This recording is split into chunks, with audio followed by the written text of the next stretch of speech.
Om Swastiastu, Om Awigenam Mastu, Namo Sigem. Penonton YouTube dimanapun berada, salam sejahtera untuk kita semua. Semoga semua makhluk berbahagia. Puji syukur kepada Tuhan Yang Maha Esa dan pada leluhur yang sudah sunyata. Berkat anugerah ide, sekarang kami bisa membacakan lelintihan baba di Bang Manik Angkaran yang sekarang jilid ke-9. Tujuannya kami ngajagan melestarikan sejarah leluhur lan bisama betara kawitan. Loka samasta sukino bawantu. Kiai Pinate berpindah tempat dari Kertalangu. Sesudah 1 bulan 7 hari lamanya, datanglah ciri Kiai Anglurah Agung Pinate Resi, didatangi semut tak terhitung banyaknya, merebut, ada dari bawah, dari atas, jatuh berkelompok-kelompok. Itu sebabnya merasa gunah hati Kiai Anglurah Agung Pinate beserta para istri, putra, cucu semuanya. Karena demikian keadaannya, kemudian diadakan pertemuan dengan sanak saudara semuanya. Berencana akan berpindah dari Kurian menuju pura dalam peninjauan. Sesampainya di sana, kemudian diberitahukan semua rakyatnya untuk membuat taman, dikitari dengan telaga.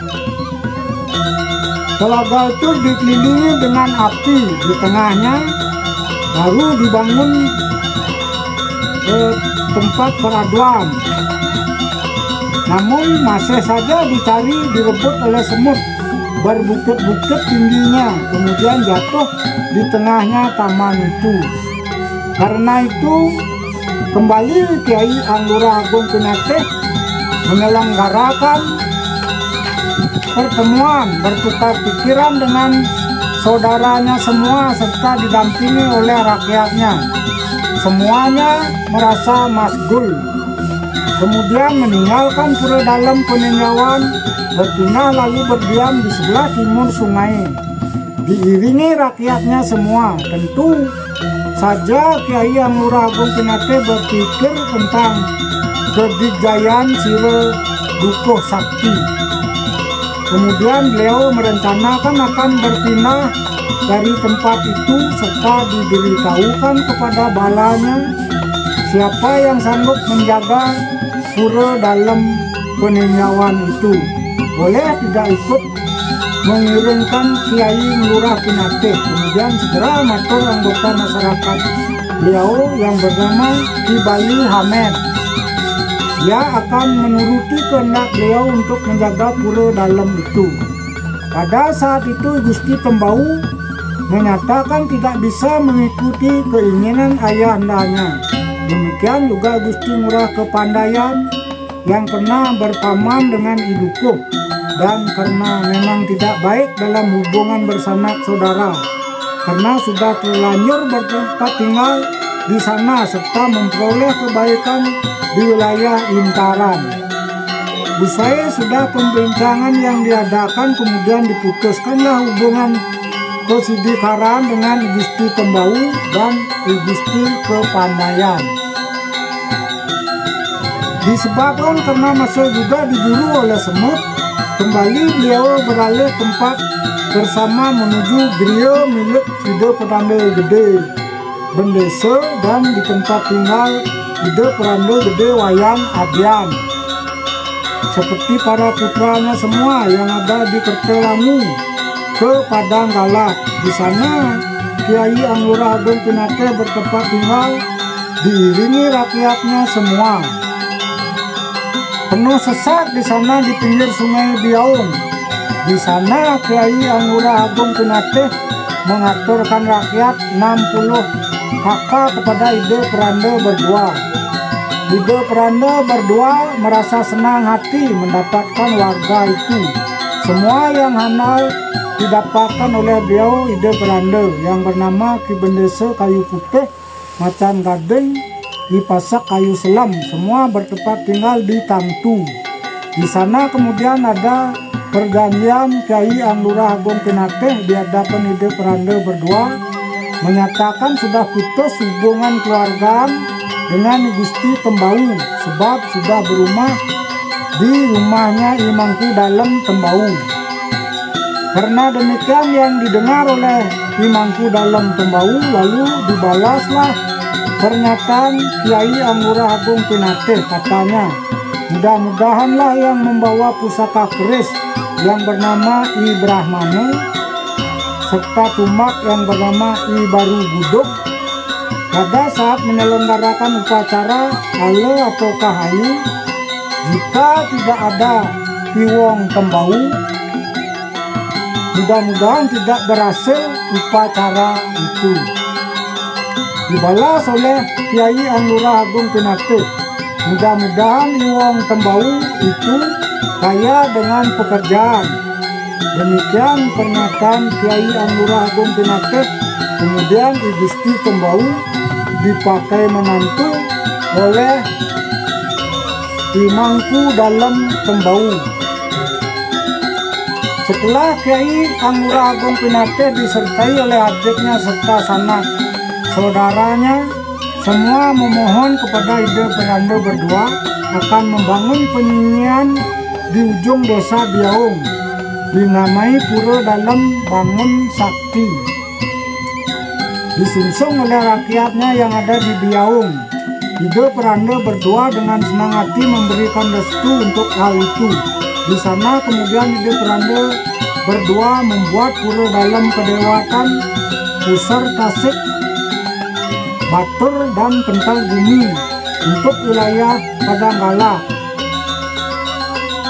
Diceritakan kembali setelah beberapa lama Kyai Anglurah Agung Pinateh bertempat tinggal di Padanggala kembali direbut semut. Karena itu kembali beliau berpindah tempat menuju alas Intaran, Mimbe semuanya. Tidak berapa lama di sana ada lagi cobaan dari Yang Maha Kuasa. Ada ikan aju datang dari tengahnya laut. Semuanya terempas ke pantai, tidak terbilang banyaknya.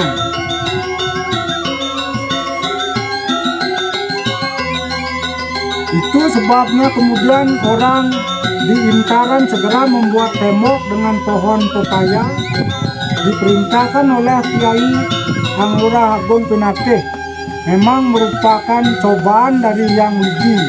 Tembok itu ditubruk oleh ikan itu, dihempas-hempaskan sehingga rusak. Itu sebabnya banyak bangkai ikan di tepi pantai sampai ke tengah hutan itu. Kemudian datanglah semut merebut bangkai ikan itu. Semakin banyak semut itu datang, serta ikan itu berulah, baunya sangat busuk. Itu sebabnya menjadi gunah orang di sana, dan kelak kemudian hari tempat itu dinamai Aju Menang. Karena semuanya merasa gunah, merasa tidak tahan dengan bau ikan yang sangat busuk itu, banyak anggota masyarakat yang ada di Intaran berpindah ke sana kemari mencari perladangan. Ada yang mencari tempat di Kepisah, ada di Pedungan, ada di Tegal, ada di Glogor Carik, ada di Seminyak, memohon diri kepada Kyai Anglurah Agung Pinateh. Karena demikian padanya semakin maskul hati Kyai Agung Pinateh Resi, serta menyesali diri karena sudah terlanjur menyampaikan pernyataan tidak baik. Tidak boleh berkata sumbar, sangat berbahaya dikatakan, dan hal itu sudah menjadi bukti, buahnya dipetik sekarang.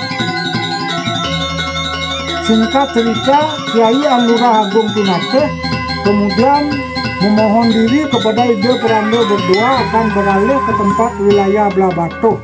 Semuanya dengan rakyatnya bagaikan bibit pepohonan yang besar yang ditimpa panas, membara, serta angin ribut rasanya. Karena itu berpencar para putranya juga saudaranya Gusti Ngurah Nombang yang dipakai menantu oleh Ki Karangbincing di Blabato. Sejak saat itu putus pula hubungan Pesidikare di Gusti Blangsinge pergi tanpa tujuan seraya membawa pusaka. Entah berapa lama berdiam di belah batoh, kembali ada semut yang datang, kembali beralih tempat dari sana menuju desa Kapal. Di Kapal karena di tempat di sana sempit untuk orang banyak sehingga bisa berjejal-jejal di sana, maka Kyai Anglurah Pinate mengutus I Gusti Tembuku, I Gusti Putupang serta Gusti Jumpai untuk mencari tempat, yang kemudian pergi menuju ke arah timur. Ditemuilah hutan peladangan yang cukup luas bernama Uruk Mengandang, juga disebut Pucung Bolong. Di sebelah utaranya adalah wilayah Dewa Gede Oke dari Taman Bali, dan sebelah timurnya adalah Sungai Melangit namanya. Perihal tempat itu dipermaklumkan kepada Gusti Ngurah Agung, kemudian dilanjutkan gotong royong membersihkan hutan tersebut. Dalam perjalanan merabas hutan ada tempat ditemukan salah satu yang agak angker. Lalu di tempat tersebut dibangun tempat persembahyangan sekarang bernama Pura Dalem Agung, yang merupakan sungsungan desa adat. Pada utama Mandala ada pelinggih berjejer menghadap ke barat. Paling utara disebut pelinggih Dalem Muku, Dalem Pande, dan Dalem Dure. Kemudian melanjutkan perjalanan ke utara, lalu menetap dan membangun tempat tinggal atau puri, termasuk juga membangun tempat suci atau perayangan sebagai tempat untuk memegang wilayah dan periangan setana Ide Betara Kawitan. Kemudian dulu bernama Pemerajaan Agung Pinate dan sekarang bernama Pura Penataran Agung Pinate di Puri Tulikup, yang merupakan tempat tonggak sejarah yang harus diingat oleh seluruh warga besar area Wangbang Pinate. Di samping itu Pura Penataran Agung Pinate menjadi satu dengan Dang Kayangan Pura Sakti pada utama Mandala, termasuk Pemedal Ageng juga satu, sehingga menetap di Puri Tulikup bersama keluarga besar dan putra beliau berdua dikelilingi oleh rakyat serta sanak saudaranya. Sesudah baik keadaan wilayah Uruk Mengandang, sejak itu disebut Redese Putulikuk utawi Talikup, dan sekarang bernama Desa Tulikup. Diceritakan kembali Gusti Ngurah Anombang yang dipakai menantu oleh Ki Karanggunjing, diputuskan hubungan Kisigi Karangnya oleh keluarganya, namun masih kokoh kuat natap membawa kalingan kelupuran beliau. Sebagai warga Pinate, walaupun sudah dipatah, diputuskan Kisigi Karangnya setelah berputra. Kemudian Gusti Ngurah Bang beralih tempat ke desa Batu Bulan. Putranya masih di belah Batu. Gusti Bang mengambil istri Putri Dewa Batu Saseh, mendapatkan putra bernama Gusti Putubun, bertempat tinggal di Batu Bulan. Gusti Mabebun pindah ke desa Lotundo, ayahnya masih di Batu Bulan, didampingi oleh putra yang lain bernama Gusti Putu Bijo Karang. Adiknya yang bernama Gusti Bijo Karang mengungsi ke wilayah Kelihatan Robokan. Juga adiknya yang dua lagi, Gusti Bawo serta Gusti Bijo, bertempat tinggal di Bawah Ye serta Dangin We. Kemudian Gusti Bawo pergi tanpa arah tujuan ke arah barat Ume, membangun sanggar kebuyutan yang bernama Pura Lung Atar. Ada juga sanak saudara beliau yang berpindah tempat menuju kawasan Gelgel. Ada ke Karangasem berdiam di Bebandem.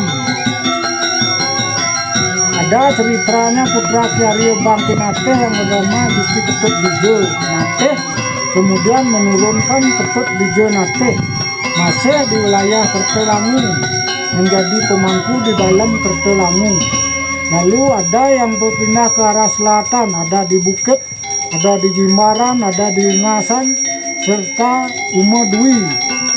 Demikianlah diceritakan dahulu. Entah berapa lama Kiai Anggora Agung Pinate Resi memerintah di Tulikop bersama adiknya. Ternyata kemudian pecah persaudaranya dengan adiknya Kiai Anggora Made Sakti. Ya, demikianlah melimpihan perjalanan ide dangyang Bang Nani Angkaran. Saya bacakan untuk jilid ke-9.